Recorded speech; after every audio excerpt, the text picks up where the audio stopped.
ਵਾਹਿਗੁਰੂ ਸੰਗਤ ਜੀ, ਅੱਜ ਅਸੀਂ ਸ਼ਬਦ ਕਰਾਂਗੇ। ਗੁਰੂ ਨਾਨਕ ਪਾਤਸ਼ਾਹ ਜੀ ਦਾ ਹੀ ਸ਼ਬਦ ਹੈ।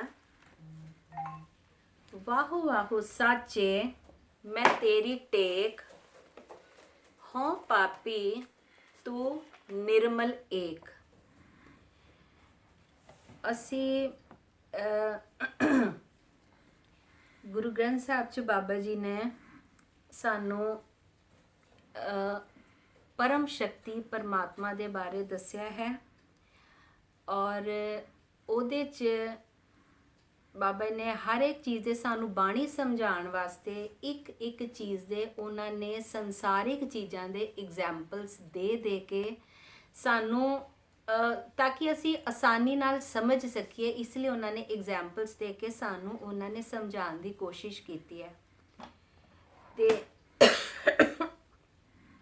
ਬਾਣੀ ਚਾਹੁੰਦਾ ਹੈ ਔਖਦ ਮੰਤਰ ਮੂਲ ਮਨ ਏਕੈ, ਜੇਕਰ ਦ੍ਰਿੜ ਚਿਤ ਕੀਜੇ ਰੇ, ਜਨਮ ਜਨਮ ਕੇ ਪਾਪ ਕਰਮ ਕੇ ਕਾਟਨ ਹਾਰਾ ਲੀਜੈ ਰੇ।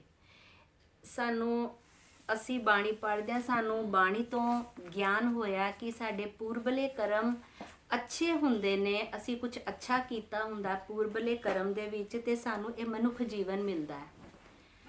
ਪਰ ਇਹਦਾ ਇੱਕ ਇਹ ਵੀ ਹੈ ਪੁਆਇੰਟ ਕਿ ਮਨੁੱਖ ਜੀਵਨ ਸਾਨੂੰ ਭਗਤੀ ਕਰਨ ਵਾਸਤੇ ਤੇ ਮਿਲਦਾ ਹੈ ਕਿ ਬਾਬਾ ਦਾ ਨਾਮ ਅਸੀਂ ਸਿਮਰੀਏ, ਅਸੀਂ ਨਾਮ ਬਾਣੀ ਪੜ੍ਹੀਏ। ਪਰ ਇਹਦਾ ਇੱਕ ਪੁਆਇੰਟ ਇਹ ਵੀ ਹੈ ਕਿ ਸਾਨੂੰ ਜਨਮ ਮਿਲਦਾ ਕਿਉਂ ਹੈ? ਕਿਉਂਕਿ ਅਸੀਂ ਐਨੇ ਅੱਛੇ ਕਰਮ ਨਹੀਂ ਕੀਤੇ ਹੁੰਦੇ। ਸਾਡੇ ਜੋ ਅਸੀਂ ਗਲਤ ਕਰਮ ਕੀਤੇ ਹੁੰਦੇ ਨੇ ਉਹਨਾਂ ਦਾ ਹਾਲੀ ਅਸੀਂ ਹਿਸਾਬ ਕਿਤਾਬ ਚੁਕਾਉਣਾ ਹੁੰਦਾ ਹੈ। ਇਸ ਲਈ ਸਾਨੂੰ ਮਨੁੱਖ ਜਨਮ ਉਸ ਵਾਸਤੇ ਵੀ ਮਿਲਦਾ ਹੈ। ਤੇ ਜੋ ਅਸੀਂ ਜਨਮਾਂ ਦੇ ਪਾਪ ਕੀਤੇ ਹੁੰਦੇ ਨੇ, ਉਹ ਅਗਰ ਅਸੀਂ ਤੇ ਸਿਰਫ ਅੱਛੇ ਕੰਮ ਕੀਤੇ ਹੁੰਦੇ ਔਰ ਫਿਰ ਤੇ ਸਾਨੂੰ ਜਨਮ ਮਿਲਣਾ ਨਹੀਂ ਸੀ, ਫਿਰ ਤੇ ਸਾਡੀ ਮੁਕਤੀ ਹੋ ਜਾਣੀ ਸੀ। ਪਰ ਸਾਡੇ ਅੱਛੇ ਕਰਮ ਸੀ ਜੋ ਸਾਨੂੰ ਮਨੁੱਖ ਜੀਵਨ ਮਿਲਿਆ। ਪਰ ਉਹਦੇ 'ਚ ਸਾਡੇ ਅੱਛੇ ਕਰਮਾਂ 'ਚ ਸਾਡੇ ਕੁਛ ਨਾ ਕੁਛ ਸਾਡੇ ਕਮੀ ਰਹੀ ਹੈ। ਸਾਡੇ ਪੂਰੇ ਉਹ ਅੱਛੇ ਕਰਮ ਨਹੀਂ ਸੀ, ਅਸੀਂ ਪਾਪ ਕੀਤੇ ਸੀ। ਇਸ ਲਈ ਉਹਨਾਂ ਦਾ ਭੁਗਤਾਨ ਕਰਨ ਵਾਸਤੇ ਸਾਨੂੰ ਮਨੁੱਖ ਜੀਵਨ ਮਿਲਦਾ ਤਾਂ ਕਿ ਅਸੀਂ ਹੋਰ ਅੱਛੇ ਕਰਮ ਕਰੀਏ। ਤੇ ਬਾਣੀ 'ਚ ਇਹਦੇ 'ਚ ਲਿਖਿਆ ਹੈ ਕਿ ਜਨਮ ਜਨਮ ਕੇ ਪਾਪ ਕਰਮ ਕੇ, ਜਿਹੜੇ ਅਸੀਂ ਜਨਮਾਂ ਜਨਮਾਂ ਤੋਂ ਜਿਹੜੇ ਸਾਡੇ ਪਾਪ ਹੁੰਦੇ ਨੇ ਉਹ ਨਿਬੇੜਾ ਕਰਨ ਵਾਸਤੇ, ਉਹ ਪਾਪ ਬਖਸ਼ਾਉਣ ਵਾਸਤੇ, ਉਹ ਪਾਪ ਕਟਾਉਣ ਵਾਸਤੇ, ਉਹ ਪਾਪ ਮਿਟਾਉਣ ਵਾਸਤੇ ਸਾਨੂੰ ਮਨੁੱਖ ਜੀਵਨ ਮਿਲਦਾ ਹੈ ਤਾਂ ਕਿ ਅਸੀਂ ਬੁਰੇ ਕੰਮਾਂ ਤੋਂ ਤੌਬਾ ਕਰੀਏ ਔਰ ਅਸੀਂ ਨਾਮ ਬਾਣੀ ਨਾਲ ਜੁੜੀਏ, ਅਸੀਂ ਅੱਛੇ ਕਰਮ ਕਰੀਏ, ਅਸੀਂ ਆਪਣਾ ਜੀਵਨ ਸਫਲਾ ਕਰੀਏ। ਹੁਣ ਗੁਰੂ ਨਾਨਕ ਪਾਤਸ਼ਾਹ ਜੀ ਨੇ ਜਦੋਂ ਗੁਰੂ ਗ੍ਰੰਥ ਸਾਹਿਬ ਜੀ ਦੀ ਰਚਨਾ ਕੀਤੀ, ਉਹਨਾਂ ਨੇ ਸਾਰਿਆਂ ਨਾਲੋਂ ਪਹਿਲਾਂ ਉਹਨਾਂ ਨੇ ਲਿਖਿਆ ਇੱਕ। ਹੁਣ ਅਸੀਂ ਇਹਦੇ 'ਚ ਵੀ ਦੇਖਿਆ, ਅਸੀਂ ਜਿੰਨੀ ਵੀ ਬਾਣੀ ਪੜ੍ਹੀਏ, ਅਸੀਂ ਜਿੰਨਾ ਵੀ ਸ਼ਬਦ ਪੜ੍ਹੀਏ, ਸਾਨੂੰ ਇੱਕੋ ਚੀਜ਼ ਗਿਆਤ ਹੁੰਦੀ ਹੈ ਕਿ ਪਰਮ ਸ਼ਕਤੀ ਪਰਮਾਤਮਾ ਇੱਕ ਹੈਗੀ ਆ। ਹੁਣ ਇਹਦੇ 'ਚ ਵੀ ਹੈਗਾ ਵਾਹੋ ਵਾਹੋ ਸਾਚੇ ਮੈਂ ਤੇਰੀ ਟੇਕ, ਹੋਂ ਪਾਪੀ ਤੂੰ ਨਿਰਮਲ ਏਕ। ਉਹ ਜਿਹੜੀ ਪਰਮ ਸ਼ਕਤੀ ਹੈ ਉਹ ਇੱਕੋ ਹੀ ਹੈ। ਜੋ ਗੁਰੂ ਗ੍ਰੰਥ ਸਾਹਿਬ ਜੀ ਦੀ ਜਦੋਂ ਗੁਰੂ ਨਾਨਕ ਦੇਵ ਪਾਤਸ਼ਾਹ ਜੀ ਨੇ, ਸੱਚੇ ਪਾਤਸ਼ਾਹ ਜੀ ਨੇ ਜਦੋਂ ਰਚਨਾ ਸ਼ੁਰੂ ਕੀਤੀ ਤੇ ਉਹਨਾਂ ਨੇ ਇੱਕ ਤੋਂ ਕੀਤੀ। ਇੱਕ ਤੋਂ ਭਾਵ ਜਦੋਂ ਅਸੀਂ ਅਗਰ ਨੰਬਰਸ ਲਈਏ, ਕਾਊਂਟਿੰਗ ਲਈਏ ਤੇ ਇੱਕ ਤੋਂ ਇੱਕ ਨੰਬਰ ਹੈ ਔਰ ਇੱਕ ਤੋਂ ਪਹਿਲਾਂ ਕੁਝ ਨਹੀਂ ਹੈ। ਪਰ ਅਗਰ ਅਸੀਂ ਗੁਰੂ ਨਾਨਕ ਪਾਤਸ਼ਾਹ ਜੀ ਉਹਨਾਂ ਦੀ ਤੇ ਸੋਚ ਇੰਨੀ ਉੱਚੀ ਸੀ, ਅਸੀਂ ਤੇ ਉਹ ਤੇ ਸਮਝਣ ਦੇ ਲਾਇਕ ਹੀ ਨਹੀਂ ਆ। ਗੁਰੂ ਨਾਨਕ ਪਾਤਸ਼ਾਹ ਜੀ ਨੇ ਸਾਨੂੰ ਸਮਝਾਉਣ ਦੀ ਕੋਸ਼ਿਸ਼ ਕੀਤੀ ਹੈ, ਪਰ ਉਹਨਾਂ ਨੇ ਇੱਕ ਦੇ ਉੱਤੇ ਪੂਰੀ ਉਹਨਾਂ ਨੇ ਰਚਨਾ ਕਰਤੀ ਗੁਰੂ ਗ੍ਰੰਥ ਸਾਹਿਬ ਜੀ ਦੀ, ਸਿਰਫ ਇੱਕ ਉੱਪਰ। ਕਿਸ ਤਰ੍ਹਾਂ? ਪਹਿਲਾਂ ਉਹਨਾਂ ਨੇ ਇੱਕ ਲਿਖਿਆ, ਫਿਰ ਉਹਨਾਂ ਨੇ ਦੱਸਿਆ ਇੱਕ ਨੂੰ ਉਹਨਾਂ ਨੇ ਡਿਫਾਈਨ ਕੀਤਾ ਮੂਲ ਮੰਤਰ 'ਚ ਕਿ ਉਹ ਇੱਕ ਕੀ ਹੈ, ਕਿਸ ਤਰ੍ਹਾਂ ਦਾ ਹੈ। ਫਿਰ ਉਹਨਾਂ ਨੇ ਮੂਲ ਮੰਤਰ ਨੂੰ ਅੱਗੇ ਡਿਫਾਈਨ ਕੀਤਾ ਕਿ ਅਸੀਂ ਉਹਨੂੰ ਕਿਸ ਤਰ੍ਹਾਂ ਪ੍ਰਾਪਤ ਕਰ ਸਕਦੇ ਹਾਂ। ਅਸੀਂ ਅਗਰ ਅੱਛੇ ਕੰਮ ਕਰਾਂਗੇ ਤੇ ਉਹਦਾ ਸਾਨੂੰ ਫਲ ਕੀ ਮਿਲੇਗਾ। ਔਰ ਉਹਨਾਂ ਨੇ ਬਾਣੀ 'ਚ ਇਹ ਵੀ ਲਿਖਿਆ ਹੈ ਕਿ ਅਗਰ ਅਸੀਂ ਅੱਛੇ ਕਰਮ ਨਹੀਂ ਕਰਦੇ ਤੇ ਫਿਰ ਉਹਦਾ ਸਾਨੂੰ ਭੁਗਤਾਨ ਵੀ ਕਰਨਾ ਪੈਂਦਾ, ਉਹਦੇ ਸਾਨੂੰ ਸਜ਼ਾ ਵੀ ਮਿਲਦੀ ਹੈ ਔਰ ਦਰਗੇ 'ਚ ਸਾਨੂੰ ਫਿਟਕਾਰ ਵੀ ਪੈਂਦੀ ਹੈ। ਤੇ ਅਸੀਂ ਕਿਸ ਤਰ੍ਹਾਂ ਨਾਮ ਜਪਣਾ, ਅਸੀਂ ਕਿਸ ਤਰ੍ਹਾਂ ਵਾਹਿਗੁਰੂ ਦੇ ਨਜ਼ਦੀਕ ਜਾਣੇ, ਇਹ ਪੂਰਾ ਗੁਰੂ ਗ੍ਰੰਥ ਸਾਹਿਬ ਬ੍ਰਹਮ ਗਿਆਨ ਦਾ, ਜੋ ਕਿ ਸ਼ੁਰੂਆਤ ਹੁੰਦੀ ਹੈ ਇੱਕ ਤੋਂ, ਇੱਕ ਬ੍ਰਹਮ ਗਿਆਨ। ਤੇ ਇਹਦੇ 'ਚ ਇਹ ਪੁਰਾਣੇ ਜ਼ਮਾਨੇ 'ਚ ਕੀ ਹੁੰਦਾ ਸੀ, ਬਹੁਤ ਪਹਿਲਾਂ ਕਿ ਜੋ ਬ੍ਰਾਹਮਣ ਹੁੰਦਾ ਸੀ, ਉਹ ਕਹਿੰਦੇ ਸੀ, ਬ੍ਰਾਹਮਣ ਕੌਣ ਹੁੰਦਾ ਸੀ, ਬਾਣੀ 'ਚ ਲਿਖਿਆ ਹੈ, ਬ੍ਰਹਮ ਬਿੰਦੇ ਸੋ ਬ੍ਰਾਹਮਣ ਕਹੀਏ, ਜੇ ਅਨ ਦਿਨ ਹਰ ਲਿਵ ਲਾਏ। ਕਹਿੰਦੇ ਨੇ ਜੋ ਬ੍ਰਹਮ ਨੂੰ, ਬ੍ਰਾਹਮਣ ਉਹ ਤੇ ਕਹਿ ਦਿੰਦੇ ਸੀ ਪੁਰਾਣੇ ਜ਼ਮਾਨੇ 'ਚ, ਜਿਹੜੇ ਬ੍ਰਾਹਮਣ ਘਰ 'ਚ ਪੈਦਾ ਹੋਏ ਨੇ ਉਹ ਬ੍ਰਾਹਮਣ ਹੋ ਗਏ। ਪਰ ਬ੍ਰਾਹਮਣ ਉਹ ਹੁੰਦਾ ਹੈ ਜੋ ਕਿ ਜਿਹਦੇ ਮਨ ਦੇ ਵਿੱਚ ਬ੍ਰਹਮ ਦਾ ਗਿਆਨ ਹੁੰਦਾ ਹੈ। ਬ੍ਰਹਮ ਦਾ ਮਨ ਦੇ ਵਿੱਚ ਗਿਆਨ ਹੋਣਾ, ਉਹ ਹੁੰਦਾ ਹੈ ਬ੍ਰਾਹਮਣ। ਤੇ ਬਾਣੀ ਵਿੱਚ ਇਹ ਵੀ ਲਿਖਿਆ ਹੈ ਕਿ ਜਾਤ ਨਾ ਗਰਭ ਕਰਿਓ ਕੋਈ, ਬ੍ਰਹਮ ਬਿੰਦੇ ਸੋ ਬ੍ਰਾਹਮਣ। ਜੋ ਬ੍ਰਹਮ ਨੂੰ ਬਿੰਦਦਾ ਹੈ, ਜੋ ਬ੍ਰਹਮ ਦਾ ਗਿਆਨ ਰੱਖਦਾ ਹੈ, ਉਹ ਹੀ ਬ੍ਰਾਹਮਣ ਹੁੰਦਾ ਹੈ। ਤੇ ਫਿਰ ਅਗਰ ਪੁਰਾਣੇ ਜ਼ਮਾਨੇ 'ਚ ਕਹਿੰਦੇ ਸੀ ਬ੍ਰਾਹਮਣ ਦਾ ਮਤਲਬ ਦੂਸਰਾ ਮੀਨਿੰਗ ਹੁੰਦਾ ਸੀ ਕਿ ਦੂਸਰਾ ਜਨਮ, ਕਹਿੰਦੇ ਸੀ द्विज। द्विज ਦਾ ਮਤਲਬ ਹੁੰਦਾ ਸੀ ਦੂਸਰਾ ਜਨਮ। ਕਹਿੰਦੇ ਬ੍ਰਾਹਮਣ ਜਦੋਂ ਮੂਲ ਮੰਤਰ ਦਾ, ਉਹ ਪੁਰਾਣੇ ਜ਼ਮਾਨੇ 'ਚ ਉਹ ਜਾਪ ਕਰਦੇ ਹੁੰਦੇ ਸੀ, ਜੋ ਅਭਿਆਸੀ ਹੁੰਦੇ ਸੀ ਉਹ ਜਾਪ ਕਰਦੇ ਹੁੰਦੇ ਸੀ ਮੂਲ ਮੰਤਰ ਦਾ ਜਾਂ ਗੁਰੂ ਮੰਤਰ ਦਾ। ਪਹਿਲਾਂ ਉਹ ਮੂਲ ਮੰਤਰ ਦਾ ਜਾਪ ਕਰਦੇ ਹੁੰਦੇ ਸੀ, ਉਸ ਤੋਂ ਫਿਰ ਥੋੜਾ ਜਿਹਾ ਘਟ ਗਿਆ ਤੇ ਗੁਰੂ ਮੰਤਰ ਦਾ ਜਾਪ ਸ਼ੁਰੂ ਹੋ ਗਿਆ, ਉਸ ਤੋਂ ਥੋੜਾ ਜਿਹਾ ਘੱਟ ਹੋ ਗਿਆ। ਸਮੇਂ ਦੇ ਨਾਲ ਫਿਰ ਨਿਤਨੇਮ ਕਰਨ ਲੱਗ ਗਏ। ਫਿਰ ਜਦੋਂ ਉਸ ਤੋਂ ਥੋੜਾ ਜਿਹਾ ਹੋਰ ਸਮੇਂ ਦੇ ਨਾਲ ਥੋੜਾ ਘਟਾ ਇਹਦੇ 'ਚ ਆ ਗਿਆ, ਨਾਮ ਸਿਮਰਨ 'ਚ, ਜਦੋਂ ਬਾਣੀ ਪੜਨ 'ਚ, ਅਭਿਆਸ 'ਚ ਜਦੋਂ ਹੋਰ ਕਟੌਤੀ ਹੋ ਗਈ ਤੇ ਫਿਰ ਆ ਗਿਆ ਕਥਾ ਕੀਰਤਨ ਤੇ ਆ ਗਿਆ। ਔਰ ਹੁਣ ਇਹ ਸਮੇਂ ਚੱਲ ਰਿਹਾ ਹੈ ਕਿ ਇਹ ਸਭ ਕੋਈ ਨਹੀਂ ਕਰਦਾ, ਹੁਣ ਸਾਰੇ ਸੁਣਦੇ ਨੇ। ਉਹ ਹੁਣ ਕਈ ਜਗ੍ਹਾ ਤੁਸੀਂ ਦੇਖੋਗੇ, ਕਹਿਣਗੇ ਜੀ ਸਾਨੂੰ ਪਾਠ ਕਰਨ ਨੂੰ ਟਾਈਮ ਨਹੀਂ ਮਿਲਦਾ, ਇਸ ਲਈ ਅਸੀਂ ਨਾ ਟੇਪ ਲਗਾ ਲੈਂਦੇ ਹਾਂ ਔਰ ਅਸੀਂ ਸੁਣ ਲੈਂਦੇ ਹਾਂ। ਪਰ ਇਹ ਪੁਰਾਣੇ ਜ਼ਮਾਨੇ 'ਚ ਕੀ, ਇਹ ਟਾਈਮ ਦੇ ਨਾਲ ਇਹ ਅਭਿਆਸ ਇਹ ਘਟਦਾ ਜਾ ਰਿਹਾ। ਤੇ ਉਦੋਂ ਕਹਿੰਦੇ ਸੀ ਕਿ ਬ੍ਰਾਹਮਣ ਕੌਣ ਹੈ, ਬ੍ਰਾਹਮਣ ਉਹ द्विज, ਦੂਸਰਾ ਜਨਮ, ਜੋ ਮੂਲ ਮੰਤਰ ਦਾ ਜਾਪ ਕਰਦਾ ਹੈ ਉਹਦਾ ਦੂਸਰਾ ਜਨਮ ਹੁੰਦਾ ਹੈ। ਹੁਣ ਦੂਸਰਾ ਜਨਮ ਕਿਸ ਤਰ੍ਹਾਂ, ਇਹ ਤੇ ਬ੍ਰਾਹਮਣ ਦੀ ਡੈਫੀਨੇਸ਼ਨ ਤੇ ਗੁਰਬਾਣੀ 'ਚ ਆ ਗਈ, ਪਰ ਗੁਰਬਾਣੀ 'ਚ ਫਿਰ ਇਹ ਵੀ ਕਹੇ ਅਗਰ ਬ੍ਰਾਹਮਣ ਇਹ ਹੈ ਤੇ ਫਿਰ ਸਿੱਖ ਕੌਣ ਹੈ, ਤੇ ਉਹਦੇ ਵਾਸਤੇ ਆਇਆ ਸਿੱਖੀ ਸਿੱਖਿਆ ਗੁਰ ਵਿਚਾਰ। ਕਹਿੰਦੇ ਨੇ ਸਿੱਖ ਉਹ ਹੈ ਜੋ ਵਿਚਾਰ ਕਰਦਾ ਹੈ। ਸਿੱਖ ਕੌਣ ਹੈ, ਜੋ ਸਿੱਖਿਆ ਦਾ ਵਿਚਾਰ ਕਰਦਾ ਹੈ। ਹੁਣ ਵਿਚਾਰ ਦਾ ਮਤਲਬ ਇਹ ਨਹੀਂ ਹੈ ਕਿ ਅਸੀਂ ਬਾਣੀ ਪੜ੍ਹ ਲਈ ਔਰ ਉਹਦੇ ਮੀਨਿੰਗ ਦੇਖ ਲਈਏ ਤੇ ਅਸੀਂ ਵਿਚਾਰ ਕਰ ਲਈ। ਇਹ ਵਿਚਾਰ ਦਾ ਮਤਲਬ ਇਹ ਨਹੀਂ ਹੈ। ਵਿਚਾਰ ਦਾ ਮਤਲਬ ਇਹ ਹੈ ਕਿ ਵਿਚਾਰ ਅਸੀਂ ਮੀਨਿੰਗ ਤੇ ਦੇਖ ਲੈਂਦੇ ਹਾਂ ਕਿ ਸਾਨੂੰ ਇਹ ਸਮਝ ਆ ਜਾਏ ਕਿ ਇਹਦਾ ਮਤਲਬ ਕੀ ਹੈ, ਪਰ ਵਿਚਾਰ ਦਾ ਮਤਲਬ ਹੈ ਜੋ ਬਾਣੀ ਵਿੱਚ ਲਿਖਿਆ ਹੈ ਅਸੀਂ ਆਪਣੇ ਜੀਵਨ 'ਚ ਉਹ ਲਾਗੂ ਕਰੀਏ, ਅਸੀਂ ਉਹ ਉਪਦੇਸ਼ ਕਮਾਈਏ।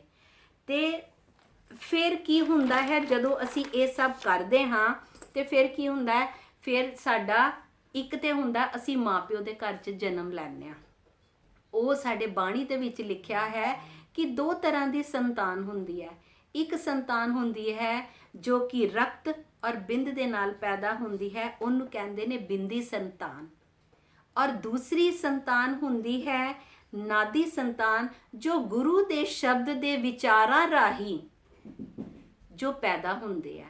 ਜੋ ਗੁਰਸਿੱਖ ਮਨੁੱਖ ਦੇ ਸ਼ਬਦ ਦੇ ਰਾਹੀਂ ਪੈਦਾ ਹੁੰਦਾ ਹੈ ਉਹ ਹੁੰਦਾ ਹੈ ਨਾਦੀ ਸੰਤਾਨ। ਇਹ ਕਿਸ ਤਰ੍ਹਾਂ ਹੁੰਦਾ ਹੈ, ਜਿਸ ਤਰ੍ਹਾਂ ਅਸੀਂ ਆਪਣੇ ਮਦਰ ਫਾਦਰ ਦੇ ਘਰ ਅਸੀਂ ਪੈਦਾ ਹੁੰਨੇ ਹਾਂ, ਜਦੋਂ ਅਸੀਂ ਜਾਪ 'ਚ ਆਪਣਾ ਇੰਨਾ ਜੁੜ ਜਾਂਦੇ ਹਾਂ ਕਿ ਫਿਰ ਸਾਡੇ ਗੁਰੂ ਦੇ ਘਰ 'ਚ ਸਾਡਾ ਜਨਮ ਹੁੰਦਾ ਹੈ। ਉਹ ਫਿਰ ਅਸੀਂ ਕੌਣ, ਉਹ ਗੁਰਸਿੱਖ ਕੌਣ ਕਹਿਲਾਂਦਾ ਹੈ, ਉਹ ਗੁਰਸਿੱਖ ਕਹਿਲਾਂਦਾ ਹੈ ਨਾਦੀ ਸੰਤਾਨ। ਫਿਰ ਪਰ ਇਹਦੇ 'ਚ ਕੀ ਹੁੰਦਾ, ਹੁਣ ਜਦੋਂ ਮਦਰ ਫਾਦਰ ਦੇ ਘਰ ਕੋਈ ਪੈਦਾ ਹੁੰਦਾ ਹੈ, ਇਹਦਾ ਅਗਰ ਵਿਅਕਤੀ, ਉਹ ਫਿਰ ਵਿਅਕਤੀ ਹੋਏਗਾ ਤੇ ਉਹਦਾ ਜਨਮ ਔਰ ਮਰਨ ਇਹ ਹੋਏਗਾ।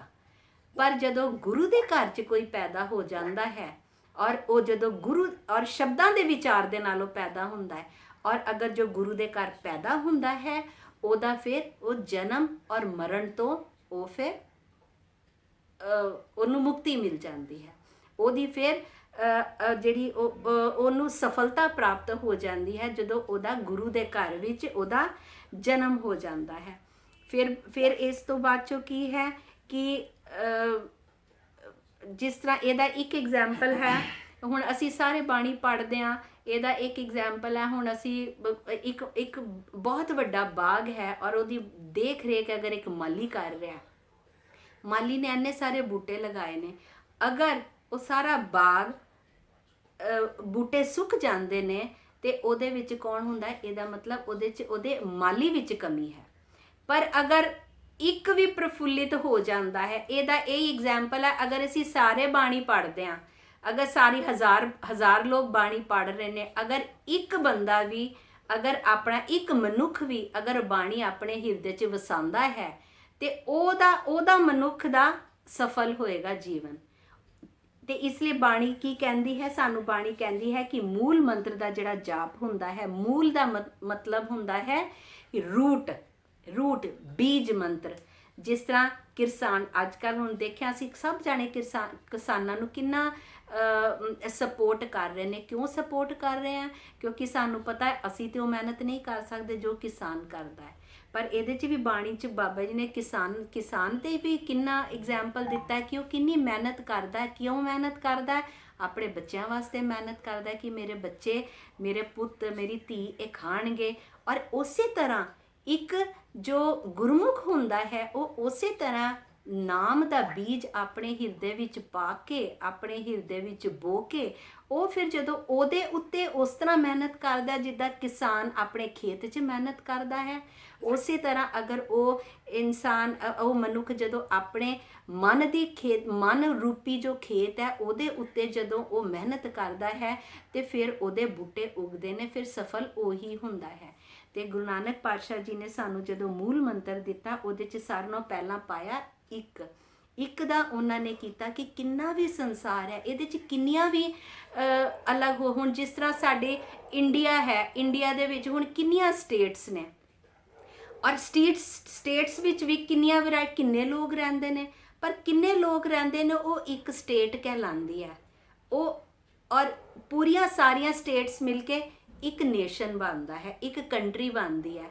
ਔਰ ਇਸ ਤਰ੍ਹਾਂ ਹੀ ਅਗਰ ਕੁਝ ਕੰਟਰੀਜ਼ ਨੂੰ ਮਿਲਾ ਦਈਏ ਤੇ ਏਸ਼ੀਆ ਬਣਦਾ ਹੈ, ਏਸ਼ੀਆ ਬਣਦਾ ਹੈ ਤੇ ਫਿਰ ਉਹ ਇਸ ਤਰ੍ਹਾਂ ਕਰਦੇ ਕਰਦੇ ਉਹ ਪੂਰਾ ਵਰਲਡ ਬਣਦਾ ਤੇ ਫਿਰ ਉਹ ਖੰਡ ਬ੍ਰਹਿਮੰਡ, ਇਹ ਜਿੰਨਾ ਵੀ ਹੈਗਾ। ਤੇ ਗੁਰੂ ਨਾਨਕ ਪਾਤਸ਼ਾਹ ਜੀ ਨੇ ਸਾਨੂੰ ਕਿਹਾ ਜਿੰਨੀ ਵੀ ਅਨੇਕਤਾ ਹੈ ਉਹ ਇੱਕ ਤੋਂ ਆਈ ਹੈ, ਉਹ ਪਰਮ ਸ਼ਕਤੀ ਇੱਕ ਤੋਂ ਆਈ ਹੈ। ਤੇ ਫਿਰ ਉਹਨਾਂ ਨੇ ਕਿਸ ਤਰ੍ਹਾਂ ਡਿਫਾਈਨ ਕੀਤਾ ਕਿ ਜਿਹੜਾ ਵਾਹਿਗੁਰੂ ਹੈ, ਜੋ ਪਰਮ ਸ਼ਕਤੀ ਹੈ, ਉਹ ਸ਼ਕਤੀ ਹੈ ਉਹ ਅਨੇਕਤਾ 'ਚ ਏਕਤਾ ਸ਼ਕਤੀ ਹੈ। ਜਿਸ ਤਰ੍ਹਾਂ ਕਿ ਇਸ ਜਾਪ ਸਾਹਿਬ ਵਿੱਚ ਵੀ ਲਿਖਿਆ ਹੈ, ਅਨੇਕ ਹੈ ਫਿਰ ਏਕ ਹੈ।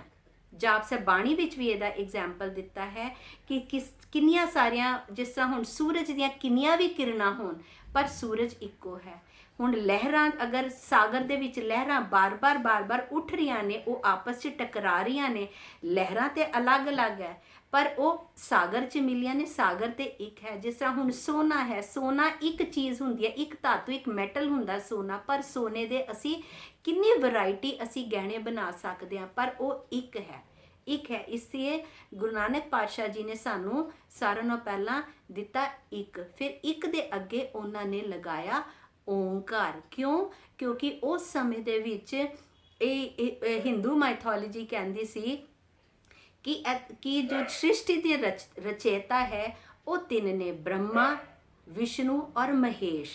ਉਹ ਕਹਿੰਦੇ ਸੀ ਇੱਕ ਸੰਸਾਰੀ ਹੈ, ਇੱਕ ਭੰਡਾਰੀ ਹੈ ਔਰ ਇੱਕ ਪ੍ਰਲਯਧਾਰੀ ਹੈ। ਮੀਨਸ ਇੱਕ ਉਤਪਤੀ ਕਰਦਾ ਹੈ, ਜੋ ਕਹਿੰਦੇ ਸੀ ਉਤਪਤੀ ਕਰਦਾ ਹੈ, ਚੀਜ਼ਾਂ ਬਣਾਉਂਦਾ ਹੈ, ਔਰ ਇੱਕ ਜੋ ਪਾਲਦਾ ਹੈ ਔਰ ਇੱਕ ਨਸ਼ਟ ਕਰਦਾ ਹੈ। ਮੀਨਸ ਇੱਕ ਜਨਮਦਾਤਾ ਹੈ, ਇੱਕ ਪਾਲਣਹਾਰਾ ਹੈ ਔਰ ਇੱਕ ਨਸ਼ਟ ਕਰਦਾ ਹੈ। ਪਰ ਸਾਡੇ ਗੁਰੂ ਨਾਨਕ ਪਾਤਸ਼ਾਹ ਜੀ ਨੇ, ਸੱਚੇ ਪਾਤਸ਼ਾਹ ਜੀ ਨੇ ਸਾਨੂੰ ਕਿਹਾ ਕਿ ਉਹ ਇੱਕੋ ਹੀ ਪਰਮ ਸ਼ਕਤੀ ਹੈ ਜੋ ਕਿ ਪੈਦਾ ਵੀ ਕਰਦੀ ਹੈ, ਪਾਲਣ ਵੀ ਉਹੀ ਕਰਦੀ ਹੈ ਔਰ ਨਸ਼ਟ ਵੀ ਉਹੀ ਕਰਦੀ ਹੈ।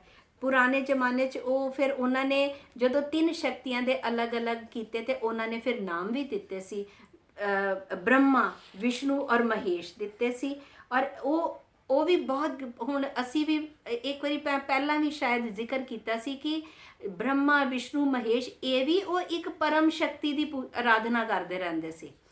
ਤੇ ਜੋ ਬ੍ਰਹਮਾ ਜੀ ਸੀ, ਬ੍ਰਹਮਾ ਜੀ ਸਾਰੀਆਂ ਉਹਨਾਂ ਨੂੰ ਇਹਨਾਂ ਚੀਜ਼ਾਂ ਖੋਜਣ ਦਾ ਉਹ ਸੀਗਾ ਕਿ ਉਹਨਾਂ ਨੇ ਇੱਕ ਇੱਕ ਚੀਜ਼ ਖੋਜੀ। ਉਹਨਾਂ ਨੇ ਕੀੜੇ ਮਕੌੜੇ ਖੋਜੇ, ਉਹਨਾਂ ਨੇ ਜੀਵ ਜੰਤੂ ਖੋਜੇ, ਉਹਨਾਂ ਨੇ ਫੁੱਲ ਪੱਤੀਆਂ ਖੋਜੀਆਂ, ਉਹਨਾਂ ਨੇ ਉਹ ਕਰਦੇ ਖੋਜਦੇ ਗਏ, ਫਿਰ ਉਹਨਾਂ ਨੂੰ ਪਰ ਉਹਦਾ ਕੋਈ ਅੰਤ ਨਹੀਂ ਲੱਭਿਆ। ਫਿਰ ਪਾਲਣਹਾਰੇ ਸੀ। ਹਰ ਇੱਕ ਚੀਜ਼ ਦੁਨੀਆ ਤੇ ਇੱਕ ਚੀਜ਼ ਪੈਦਾ ਹੁੰਦੀ ਹੈ, ਕੁਝ ਸਮੇਂ ਟਿਕਦੀ ਹੈ ਔਰ ਫਿਰ ਉਹ ਨਸ਼ਟ ਹੋ ਜਾਂਦੀ ਹੈ, ਚਾਹੇ ਉਹ ਪੇੜ ਹੋਏ, ਚਾਹੇ ਉਹ ਪੱਤੇ ਹੋਣ, ਚਾਹੇ ਜੀਵ ਜੰਤੂ ਹੋਏ, ਚਾਹੇ ਉਹ ਮਨੁੱਖ ਹੋਏ। ਇਸ ਲਈ ਪਰ ਗੁਰੂ ਨਾਨਕ ਪਾਤਸ਼ਾਹ ਜੀ ਨੇ ਸਾਨੂੰ ਕਿਹਾ ਕਿ ਜੋ ਇੱਕ ਸੱਚੀ ਪਰਮ ਸ਼ਕਤੀ ਹੈ ਉਹ ਹਮੇਸ਼ਾ ਕਾਇਮ ਰਹਿੰਦੀ ਹੈ, ਉਹ ਹਮੇਸ਼ਾ ਸਦੀਵੀ ਹੈ।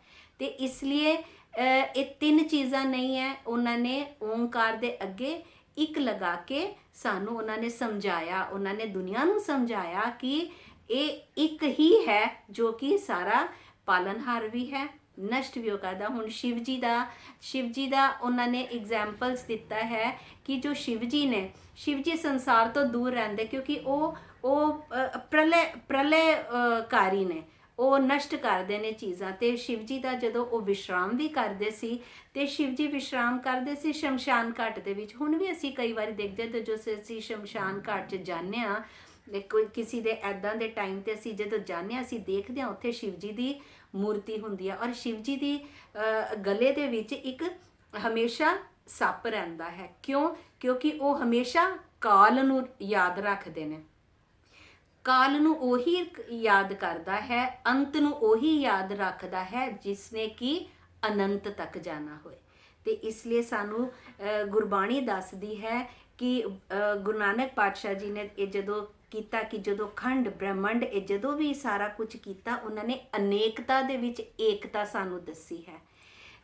ਬਾਣੀ 'ਚ ਇਹ ਵੀ ਹੈ, ਮੇਰੇ ਪ੍ਰਭ ਸਾਚੇ ਇੱਕ ਖੇਲ ਰਚਾਇਆ, ਕੋਈ ਨਾ ਕਿਸੇ ਜਿਹਾ ਉਪਾਇਆ। ਉਹ ਕਹਿੰਦੇ ਇੰਨੀ ਅਨੇਕਤਾ ਹੈ ਕਿ ਦੇਖੋ ਹੁਣ ਅਸੀਂ ਵੀ ਇਹ ਦੇਖਦੇ ਹਾਂ ਕਿ ਦੁਨੀਆ 'ਚ ਕਿੰਨੇ ਲੋਕ ਨੇ, ਕਿਸੇ ਦੀ ਸ਼ਕਲ ਕਿਸੇ ਨਾਲ ਨਹੀਂ ਮਿਲਦੀ, ਇੱਕ ਪੱਤਾ ਦੂਸਰੇ ਪੱਤੇ ਦੇ ਨਾਲ ਨਹੀਂ ਮਿਲਦਾ, ਕੋਈ ਵੀ ਇੱਕ ਪਹਾੜ ਦੂਸਰੇ ਦੇ ਪਹਾੜ ਨਾਲ ਮੈਚ ਨਹੀਂ ਕਰਦਾ। ਇੰਨੀ ਅਨੇਕਤਾ ਦੇ ਵਿੱਚ ਇਹ ਇੱਕ ਪਰਮ ਸ਼ਕਤੀ ਹੈ ਜਿਸ ਨੇ ਕਿ ਉਹੀ ਇਹ ਸਾਰਾ ਖੇਲ ਰਚਾਇਆ ਹੈ। ਤੇ ਅਸੀਂ ਗੁਰਬਾਣੀ ਸਾਨੂੰ ਦੱਸਦੀ ਹੈ ਕਿ ਜੋ ਵਿਅਕਤੀ ਹੁੰਦਾ ਹੈ, ਫਿਰ ਬਾਬਾ ਜੀ ਨੇ ਉਹਦਾ ਪਹਿਲਾਂ ਉਹਨਾਂ ਨੇ ਇੱਕ ਲਗਾਇਆ, ਇੱਕ ਉਹਨਾਂ ਨੇ ਰਚਿਆ, ਇੱਕ ਦੇ ਨਾਲ ਫਿਰ ਉਹਨਾਂ ਨੇ ਓਂਕਾਰ ਦੱਸਿਆ, ਫਿਰ ਇੱਕ ਓਂਕਾਰ, ਫਿਰ ਉਹਨਾਂ ਨੇ 7 ਨਾਲ ਲਗਾਇਆ ਕਿ ਉਹ ਹਮੇਸ਼ਾ ਸਦੀਵੀ ਹੈ, ਉਹ ਕਦੀ ਵੀ, ਉਹ ਪਹਿਲਾਂ ਵੀ ਸੀ ਔਰ ਇਹ ਵੀ ਨਹੀਂ ਹੈ ਕਿ ਇਸ ਜਗ੍ਹਾ ਤੇ ਹੈ ਔਰ ਉਸ ਜਗ੍ਹਾ ਤੇ ਨਹੀਂ ਹੈ, ਉਹ ਕੌਨਸਟੈਂਟ ਹੈ ਔਰ ਹਰ ਇੱਕ ਜਗ੍ਹਾ ਉਹ ਵਿਆਪਕ ਹੈ। ਤੇ ਜੋ ਵਿਅਕਤੀ ਹੁੰਦਾ ਹੈ, ਵਿਅਕਤੀ ਕੌਣ ਹੁੰਦਾ ਹੈ? ਜਿਹਦੇ ਮਦਰ ਫਾਦਰ ਹੁੰਦੇ ਨੇ। ਔਰ ਅਗਰ ਕੋਈ ਵਿਅਕਤੀ ਹੁੰਦਾ ਹੈ ਤੇ ਵਿਅਕਤੀ ਦਾ ਜਨਮ ਮਰਨ ਉਹਦੇ ਮਦਰ ਫਾਦਰ ਹੁੰਦੇ ਨੇ, ਉਹਦਾ ਜਨਮ ਵੀ ਹੁੰਦਾ ਤੇ ਉਹਦਾ ਮਰਨ ਵੀ ਹੁੰਦਾ। ਪਰ ਜੋ ਉਹ ਅਕਾਲ ਪੁਰਖ ਪਰਮ ਸ਼ਕਤੀ ਹੈ, ਉਹਦੇ ਫਿਰ ਬਾਣੀ 'ਚ ਇਹ ਵੀ ਲਿਖਿਆ ਜਾਪ ਸਾਹਿਬ, ਨਾ ਤਾਤੈ ਨਾ ਮਾਤੈ ਨਾ ਜਾਤੈ ਨਾ ਪਾਤੈ। ਉਹਦਾ ਨਾ ਜਾਤ ਹੈ ਨਾ ਪਾਤ ਹੈ, ਨਾ ਉਹਦਾ ਮਾਂ ਹੈ ਨਾ ਪਿਓ ਹੈ, ਉਹ ਸੈਲਫ ਹੈ, ਉਹ ਆਪਣੇ ਆਪ 'ਚ ਬਣਿਆ ਹੋਇਆ ਹੈ। ਤੇ ਗੁਰੂ ਨਾਨਕ ਪਾਤਸ਼ਾਹ ਜੀ ਨੇ ਜੋ ਸਾਨੂੰ ਇੱਕ ਦਿੱਤਾ ਔਰ ਸਾਨੂੰ ਉਹਨਾਂ ਨੇ ਕਿਹਾ ਹੈ ਕਿ ਹੋਰ ਕਿਸੇ ਦੇ ਨਹੀਂ, ਅਸੀਂ ਇੱਕ ਨਾਲ ਹੀ ਜੁੜਨਾ ਹੈ ਔਰ ਅਸੀਂ ਕੋਸ਼ਿਸ਼ ਕਰੀਏ ਕਿ ਅਸੀਂ ਇੱਕ ਦੇ ਨਾਲ ਹੀ ਜੁੜੀਏ ਕਿਉਂਕਿ ਟਾਈਮ ਥੋੜ੍ਹਾ। ਤੇ ਇਹ ਵਾਲਾ ਅੱਜ ਵਾਲਾ ਸ਼ਬਦ ਹੈ ਕਿ ਵਾਹੋ ਵਾਹੋ ਸਾਚੇ ਮੈਂ ਤੇਰੀ ਟੇਕ। ਇਹਦੇ 'ਚ ਗੁਰੂ ਨਾਨਕ ਪਾਤਸ਼ਾਹ ਜੀ ਨੇ ਵਾਹਿਗੁਰੂ ਦੇ ਅੱਗੇ ਕਿਹਾ ਹੈ ਕਿ ਵਾਹੋ ਵਾਹੋ ਸਾਚੇ, ਫਿਰ ਇੱਥੇ ਸੱਚ ਵਾਹਿਗੁਰੂ ਹੈ। ਗੁਰੂ ਨਾਨਕ ਪਾਤਸ਼ਾਹ ਜੀ ਨੇ ਕਿਹਾ ਹੈ ਕਿ ਹੇ ਸੱਚੇ ਪਰਮੇਸ਼ਵਰ, ਤੂੰ ਇੰਨਾ ਵਾਹ ਹੈ, ਤੇਰੀ ਰਚਨਾ ਇੰਨੀ ਵਾਹ ਕਿ ਤੇਰੀ ਜਿੰਨੀ ਵਾਹੀ ਕੀਤੀ ਜਾਏ ਓਨੀ ਘੱਟ ਹੈ ਔਰ ਮੈਨੂੰ ਸਿਰਫ ਤੇਰਾ ਹੀ ਆਸਰਾ ਹੈ। ਹੋਂ ਪਾਪੀ ਤੂੰ ਨਿਰਮਲ ਏਕ। ਅਸੀਂ ਤੇ ਪਾਪੀ ਹਾਂ, ਅਸੀਂ ਤੇ ਰੋਜ਼ ਜਦੋਂ ਅਸੀਂ ਕਰਮ ਕਰਦੇ ਹਾਂ ਤੇ ਫਿਰ ਸਾਡੇ ਹੱਥੋਂ ਪਾਪ ਵੀ ਰੋਜ਼ ਹੀ ਹੁੰਦੇ ਨੇ। तो और तू कौन है? और जो परम परमेश्वर है वो हमेशा पवित्र है, क्योंकि ਉਹਦੇ ਕੋਲੋਂ ਕੋਈ ਭੁੱਲ ਨਹੀਂ ਹੁੰਦੀ, ਉਹਦੇ ਕੋਲੋਂ ਕੋਈ ਗਲਤ ਕੰਮ ਨਹੀਂ ਹੁੰਦਾ, ਔਰ ਉਹ ਇੱਕ ਨਿਰਮਲ, ਉਹ ਹੀ ਇੱਕੋ ਹੈ ਜੋ ਕਿ ਉਹ ਨਿਰਮਲ ਹੈ। ਫਿਰ ਉਹਨਾਂ ਨੇ ਸਾਡੀਆਂ ਕਮੀਆਂ ਦੱਸੀਆਂ ਕਿ ਕਾਮ ਕ੍ਰੋਧ ਮਾਇਆ ਮੈਂ ਚੀਤ, ਝੂਠ ਵਿਕਾਰ ਜਾਗੇ ਹਿਤ ਚੀਤ। ਔਰ ਜੋ ਮਨੁੱਖ ਜੀਵਨ ਹੈ ਨਾ, ਅਸੀਂ ਇਹ ਜਿਹੜੇ ਸਾਡੇ ਕਾਮ ਕ੍ਰੋਧ ਨੇ ਐਨੇ ਪ੍ਰਬਲ ਹੋ ਜਾਂਦੇ ਨੇ, ਅਸੀਂ ਮਾਇਆ ਦੇ ਪਿੱਛੇ ਵੀ ਆਪਣਾ ਸਾਰੇ ਇੰਨਾ ਕੁਛ ਗਲਤ ਕੰਮ ਕਰਦੇ ਹਾਂ ਜੋ ਸਾਨੂੰ ਨਹੀਂ ਕਰਨੇ ਚਾਹੀਦੇ।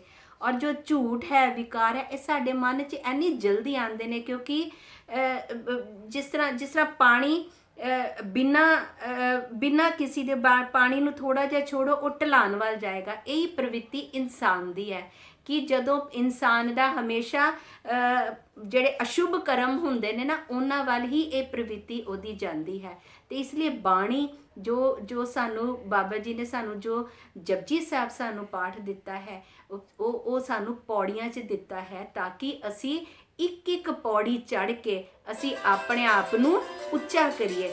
ਔਰ ਜਦੋਂ ਪਰਮਾਤਮਾ ਨੂੰ ਮਿਲਣਾ ਹੁੰਦਾ, ਜਦੋਂ ਪਰਮਾਤਮਾ ਦੇ ਨਾਲ ਅਸੀਂ ਮੇਲ ਕਰਨਾ ਹੁੰਦਾ, ਤੇ ਜਿਸ ਤਰ੍ਹਾਂ ਪਾਣੀ ਨੂੰ ਉੱਪਰ ਚੜ੍ਹਾਉਣਾ ਹੁੰਦਾ ਹੈ ਤੇ ਉਹਨੂੰ ਪ੍ਰੈਸ਼ਰ ਦੀ ਜ਼ਰੂਰਤ ਹੁੰਦੀ ਹੈ, ਉਸੇ ਤਰ੍ਹਾਂ ਅਗਰ ਅਸੀਂ ਆਪਣੇ ਮਨ ਨੂੰ ਉੱਚਾ ਕਰਨਾ ਹੈ ਤੇ ਅਸੀਂ ਅਗਰ ਪਰਮਾਤਮਾ ਦੇ ਨਜ਼ਦੀਕ ਜਾਣਾ ਚਾਹੁੰਦੇ ਹਾਂ, ਤੇ ਸਾਨੂੰ ਫਿਰ ਪੌੜੀਆਂ ਚੜ੍ਹ ਕੇ ਸਾਨੂੰ ਆਪਣੇ ਮਨ ਨੂੰ ਉੱਚਾ ਕਰਕੇ ਸਾਨੂੰ ਪਰਮਾਤਮਾ ਦੇ ਨਜ਼ਦੀਕ ਜਾਣਾ ਪਏਗਾ।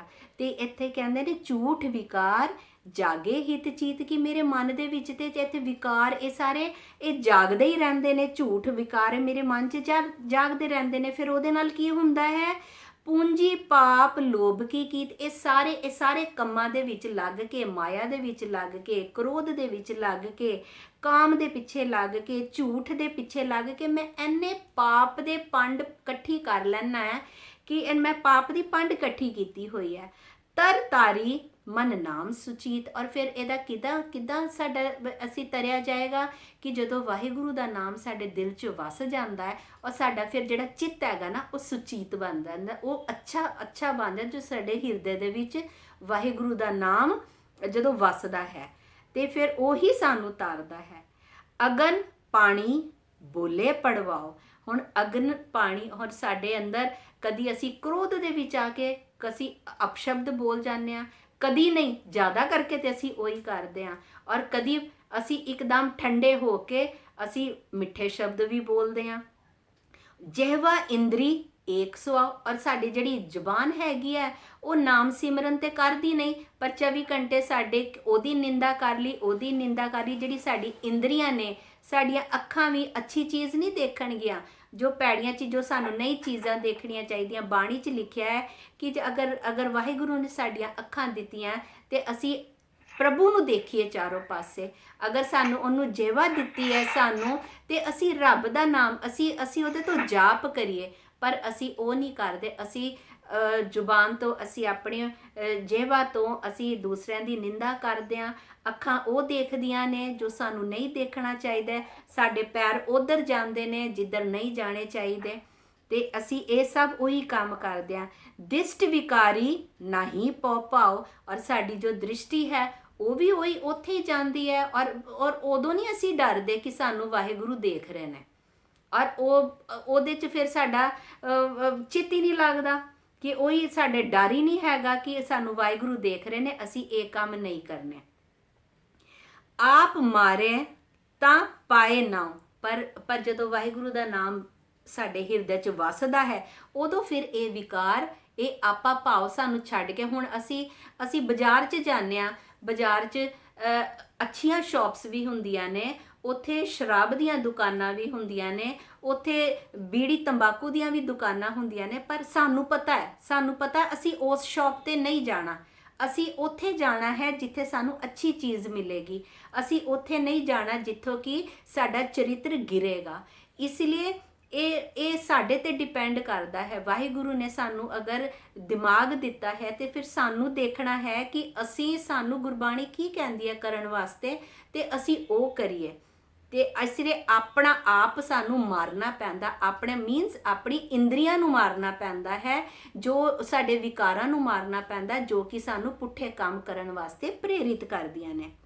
ਸ਼ਬਦ ਮਰੈ ਫਿਰ ਮਰਨ ਨਾ ਹੋਏ। ਜਿੱਦਾਂ ਜਿੱਦਾਂ ਜਦੋਂ ਸ਼ਬਦ ਦੇ ਵਿੱਚ, ਜਦੋਂ ਸ਼ਬਦ ਸਾਡੇ ਮਨ 'ਚ ਵਸ ਜਾਂਦਾ, ਜਿਸ ਤਰ੍ਹਾਂ ਹੁਣੇ ਅਸੀਂ ਇਹ ਵਿਚਾਰ ਕੀਤਾ ਸੀ ਕਿ ਜਦੋਂ ਗੁਰੂ ਦੇ ਸ਼ਬਦ, ਗੁਰੂ ਘਰ 'ਚ ਕਦੋਂ ਸਾਡਾ ਜਨਮ ਹੁੰਦਾ ਹੈ? ਜਦੋਂ ਅਸੀਂ ਸ਼ਬਦ ਵਿਚਾਰ ਕਰਦੇ ਹਾਂ, ਜਦੋਂ ਆਪਣੇ ਸ਼ਬਦਾਂ ਨੂੰ, ਗੁਰੂ ਦੇ ਸ਼ਬਦਾਂ ਨੂੰ ਆਪਣੇ ਮਨ 'ਚ ਵਸਾਉਂਦੇ ਹਾਂ, ਤੇ ਗੁਰੂ ਦੇ ਘਰ 'ਚ ਫਿਰ ਸਾਡਾ ਤਾਂ ਹੀ ਜਨਮ ਹੁੰਦਾ। ਤੇ ਫਿਰ ਕੀ ਹੁੰਦਾ? ਫਿਰ ਮਰਨ ਨਾ ਹੋਏ, ਫਿਰ ਜਨਮ ਮਰਨ ਦੇ ਗੇੜੇ ਤੋਂ ਫਿਰ ਬੰਦਾ ਮਨੁੱਖ ਨਿਕਲ ਜਾਂਦਾ ਹੈ। ਬਿਨ ਮੂਏ ਕਿਉ ਪੂਰਾ ਹੋਏ, ਔਰ ਬਿਨਾ ਮਰੇ, ਬਿਨਾ ਆਪਣੀਆਂ ਇੰਦਰੀਆਂ ਤੇ ਕਾਬੂ ਕੀਤੇ ਕੋਈ ਪੂਰਾ ਨਹੀਂ ਹੁੰਦਾ। ਕਿਉਂ? ਕਿਉਂਕਿ ਦੇਖੋ ਇੰਦਰੀਆਂ ਸਾਨੂੰ ਗਲਤ ਕੰਮ ਕਰਨ ਤੇ ਸਾਨੂੰ ਉਸ ਵੱਲ ਲੈ ਜਾਣਗੀਆਂ, ਪਰ ਅਸੀਂ ਆਪਣੇ ਵਿਕਾਰਾਂ ਨੂੰ ਦਬਾ ਕੇ, ਵਿਕਾਰਾਂ ਨੂੰ, ਉਹਨਾਂ ਨੂੰ ਮਾਰ ਕੇ ਅਸੀਂ ਅੱਛੇ ਵਾਲੇ ਪਾਸੇ ਜਾਣਾ ਹੈ, ਅਸੀਂ ਨਾਮ ਸਿਮਰਨ ਕਰਨਾ ਹੈ। ਫਿਰ ਹੀ ਅਸੀਂ ਪੂਰੇ ਹੋਵਾਂਗੇ, ਫਿਰ ਹੀ ਅਸੀਂ ਪ੍ਰਭੂ ਨੂੰ ਮਿਲਣ ਵਾਸਤੇ ਅਸੀਂ ਤਿਆਰ ਹੋਵਾਂਗੇ। ਕਿ ਜਦੋਂ ਅਸੀਂ ਕਿਉਂਕਿ ਜਦੋਂ ਅਸੀਂ ਪ੍ਰਭੂ ਦੇ ਕੋਲ, ਅਸੀਂ ਈਸ਼ਵਰ ਦੇ ਨਾਲ ਮਿਲਣ ਦੀ ਅਗਰ ਅਸੀਂ ਗੱਲ ਵੀ ਕਰਦੇ ਹਾਂ, ਤੇ ਜਦੋਂ ਦੋ ਜਾਣਿਆਂ ਦੀ ਦੋਸਤੀ ਹੁੰਦੀ ਹੈ, ਤੇ ਉਹਨਾਂ ਦੇ ਜਦੋਂ ਆਪਸ 'ਚ ਉਹਨਾਂ ਦੀਆਂ ਕੁਆਲਿਟੀਜ਼ ਮਿਲਦੀਆਂ ਨੇ, ਤਾਂ ਹੀ ਉਹ ਕਿਸੇ ਦੀ ਦੋਸਤੀ ਹੁੰਦੀ ਹੈ। ਹੁਣ ਕੋਈ ਇੱਕ ਬਹੁਤ ਭੋਲਾ ਬੰਦਾ ਹੈ ਔਰ ਇੱਕ ਮਨੁੱਖ ਬੜਾ ਚਤੁਰ ਹੈ, ਤੇ ਉਹਨਾਂ ਦੀ ਆਪਸ 'ਚ ਦੋਸਤੀ ਨਹੀਂ ਹੋਏਗੀ। ਇੱਕ ਅਗਰ ਧਰਮੀ ਮਨੁੱਖ ਹੈ ਔਰ ਦੂਸਰਾ ਅਗਰ ਰੱਬ ਨੂੰ ਨਹੀਂ ਮੰਨਦਾ, ਤੇ ਉਹ ਦੋਨਾਂ ਦੀ ਦੋਸਤੀ ਨਹੀਂ ਹੋਏਗੀ। ਅਗਰ ਅਸੀਂ ਪਰਮਾਤਮਾ ਦੇ ਨਜ਼ਦੀਕ ਜਾਣਾ ਚਾਹੁੰਦੇ ਹਾਂ, ਤੇ ਫਿਰ ਸਾਨੂੰ ਵਾਹਿਗੁਰੂ ਦੇ ਗੁਣ ਸਾਨੂੰ ਆਪਣੇ ਅੰਦਰ ਸਾਨੂੰ ਪਾਣੇ ਪੈਣਗੇ, ਤਾਂ ਹੀ ਅਸੀਂ ਪਰਮਾਤਮਾ ਦੇ ਨਜ਼ਦੀਕ ਅਸੀਂ ਜਾ ਸਕਦੇ ਹਾਂ। ਸ਼ਬਦ ਮਰੇ ਪਰਪੰਚ ਵਿਆਪ ਰਹਾ ਮਨ ਕੋਏ, ਥਿਰ ਨਾਰਾਇਣ ਕਰੇ ਸੋ ਹੋਏ। ਔਰ ਇਹਦੇ 'ਚ ਸਾਨੂੰ ਬਾਬਾ ਜੀ ਸਮਝਾ ਰਹੇ ਨੇ, ਕਹਿੰਦੇ ਜਿਹੜਾ ਸਾਡਾ ਮਨ ਹੈ ਨਾ, ਉਹ ਫਸਿਆ ਰਹਿੰਦਾ, ਕਿ ਮਾਇਆ ਦੇ ਵਿੱਚ ਫਸਿਆ ਰਹਿੰਦਾ। ਇਹ ਕਰੀਏ, ਉਹ ਕਰੀਏ, ਚਲੋ ਕੋਈ ਗੱਲ ਨਹੀਂ, ਅਸੀਂ ਕੱਲ ਤੋਂ ਇਹ ਕਰਾਂਗੇ, ਅਸੀਂ ਕੱਲ ਤੋਂ ਬਾਣੀ ਪੜਾਂਗੇ, ਅਸੀਂ ਅੱਜ ਇਹ ਕਰ ਲੈਂਦੇ ਹਾਂ, ਅਸੀਂ ਕੱਲ ਤੋਂ ਇਹ ਕਰਾਂਗੇ। ਪਰ ਕਹਿੰਦੇ ਜੋ ਉਹ ਥਿਰ ਨਾਰਾਇਣ ਹੈ ਨਾ, ਉਹਦੀ ਜਦੋਂ ਕਿਰਪਾ ਹੁੰਦੀ ਹੈ ਨਾ, ਜੋ ਨਾਰਾਇਣ ਹੈ, ਜੋ ਅਡੋਲ ਪਰਮਾਤਮਾ ਹੈ, ਉਹਦੀ ਕਿਰਪਾ ਹੁੰਦੀ ਹੈ, ਫੇਰ ਹੀ ਅਸੀਂ ਕੁਝ ਕਰ ਪਾਉਂਦੇ ਹਾਂ। ਪਰ ਹੁਣ ਸਾਰੇ ਇਹੀ ਕਹਿੰਦੇ ਆ ਕਿ ਜਦੋਂ ਵਾਹਿਗੁਰੂ ਦੀ ਮਰਜ਼ੀ ਹੋਏਗੀ, ਅਸੀਂ ਫੇਰ ਹੀ ਪਾਠ ਕਰਾਂਗੇ। ਜਦੋਂ ਬਾਬਾ ਜੀ ਦੀ ਸਾਡੇ ਤੇ ਕਿਰਪਾ ਹੋਏਗੀ, ਅਸੀਂ ਤਾਂ ਹੀ ਅੱਛੇ ਕੰਮ ਕਰ ਸਕਦੇ ਹਾਂ। ਪਰ ਕਿਰਪਾ ਵਾਹਿਗੁਰੂ ਕਰਨਗੇ ਤਾਂ ਹੀ ਤੇ ਕਰਨਗੇ, ਅਗਰ ਅਸੀਂ ਅੱਛੇ ਆਪਣੇ ਕਰਮ ਕਰਾਂਗੇ। ਹੁਣ ਕਿੰਨੇ ਭਗਤ ਹੋਏ ਨੇ, ਉਹਨਾਂ ਨੇ ਭਗਤੀ ਕੀਤੀ ਤਾਂ ਹੀ ਉਹ ਵਾਹਿਗੁਰੂ ਦੇ ਨੇੜੇ ਗਏ। ਪਰ ਅਗਰ ਅਸੀਂ ਹੁਣ ਐਫਰਟ ਹੀ ਨਾ ਲਈਏ ਔਰ ਅਸੀਂ ਕਹਾਂਗੇ ਬਾਬਾ ਜੀ ਸਾਨੂੰ ਚਾਹਣਗੇ ਤੇ ਅਸੀਂ ਕਰ ਪਾਵਾਂਗੇ, ਅਗਰ ਅਸੀਂ ਬਾਬਾ ਜੀ ਚਾਹਣਗੇ ਤਾਂ ਹੀ ਅਸੀਂ ਪਾਠ ਕਰ ਸਕਦੇ ਹਾਂ, ਪਰ ਨਹੀਂ, ਸਾਨੂੰ ਐਫਰਟ ਪਹਿਲਾਂ ਖੁਦ ਲੈਣੀ ਪਏਗੀ। ਜਦੋਂ ਅਸੀਂ ਐਫਰਟ ਲਵਾਂਗੇ, ਕਿਰਪਾ ਤਾਂ ਹੀ ਬਣੇਗੀ। ਬਿਨਾਂ ਇੱਕ ਸਾਖੀ ਸੀ, ਹੁਣ ਮੈਂ ਨੈਕਸਟ ਟਾਈਮ ਸਾਖੀ ਸੁਣਾਵਾਂਗੀ। ਬੋਹਿਤ ਚੜੋ ਜਾਂ ਆਵੇ ਵਾਰ, ਕਹਿੰਦੇ ਨੇ ਜੋ ਵਾਹਿਗੁਰੂ ਦੇ ਨਾਮ ਦਾ ਜੋ ਜਹਾਜ਼ ਹੈ, ਜੋ ਵਾਹਿਗੁਰੂ ਦੇ ਨਾਮ ਦੀ ਜੋ ਬੇੜੀ ਹੈ, ਉਹਦੇ ਤੇ ਜਦੋਂ ਸਾਡੀ ਵਾਰੀ ਆਏਗੀ, ਅਸੀਂ ਉਦੋਂ ਹੀ ਚੜ ਪਾਵਾਂਗੇ। ਔਰ ਠਾਕੇ ਬੋਹਿਤ ਦਰਗਹਿ ਮਾਰ, ਔਰ ਜਦੋਂ ਉਹਦੇ ਤੇ ਅਸੀਂ ਅੱਛੇ ਕਰਮ ਹੀ ਨਹੀਂ ਕਰਾਂਗੇ, ਤੇ ਸਾਨੂੰ ਵਾਹਿਗੁਰੂ ਆਪਣੇ ਨਾਮ ਦੀ ਬੇੜੀ ਤੇ ਕਿਉਂ ਚੜਾਉਣਗੇ?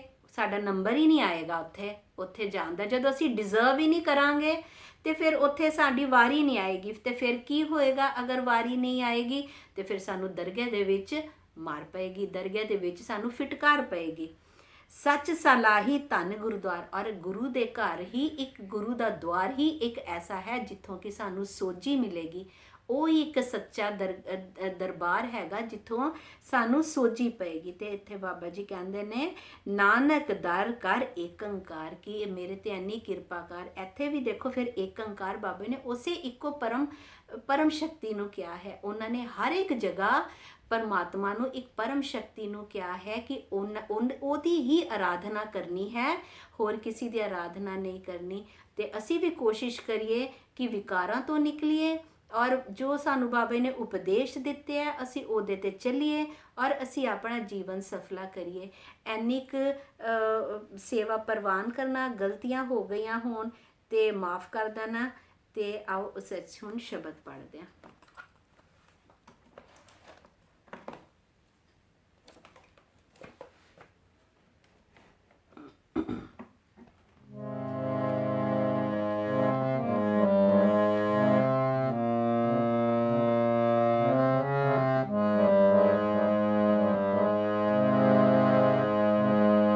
वाहो वाहो साचे मैं तेरी टेक हो पापी तू निर्मल एक।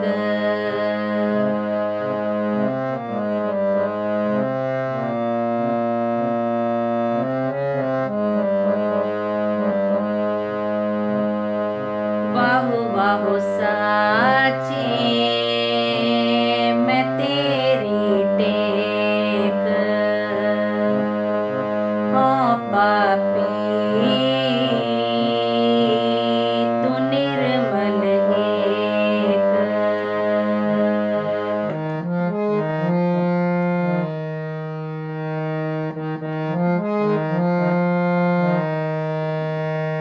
काम क्रोध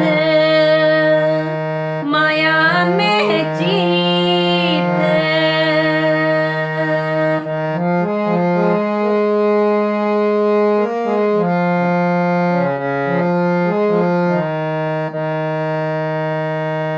काम क्रोध माया में जीत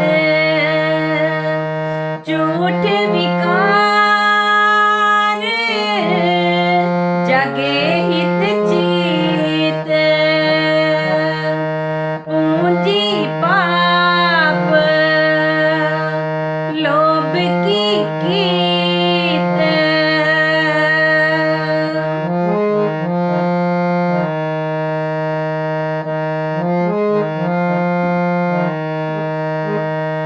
पूंजी पाप लोभ की कीत तरतारी मन नाम सुचीत तरतारी मन नाम सुचीत तरतारी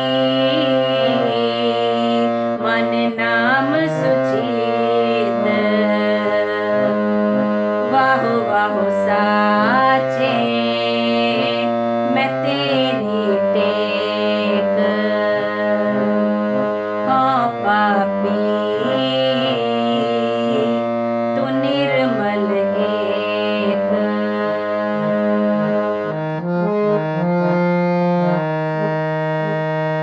अगन पानी बोले पड़वाओ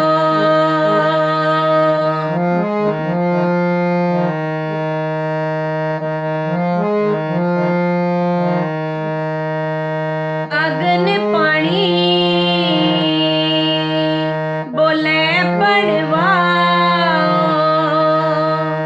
जेहवा इंद्री एक सुआओ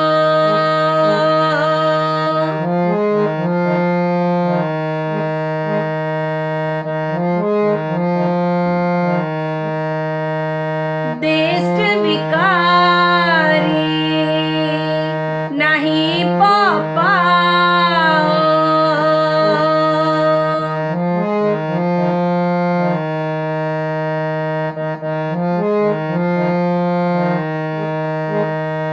देश विकारी नहीं पाओ आप मारे तपाए ना आप मारे तपाए ना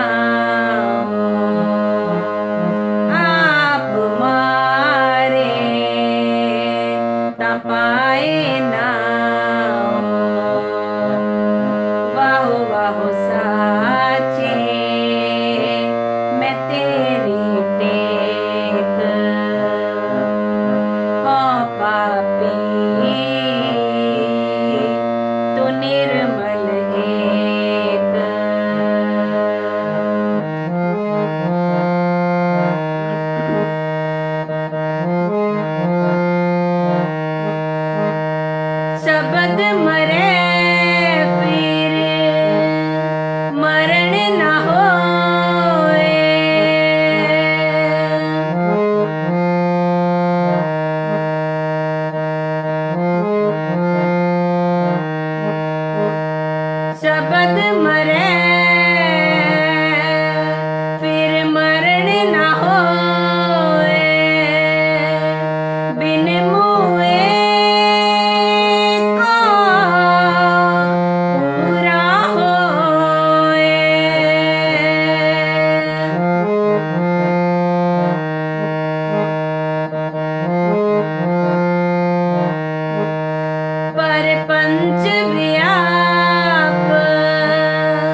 जी का खालसा वाहिगुरु जी की फतेह। संगत जी खिमा कर देना, भुलना चुकां दी खिमा कर देना।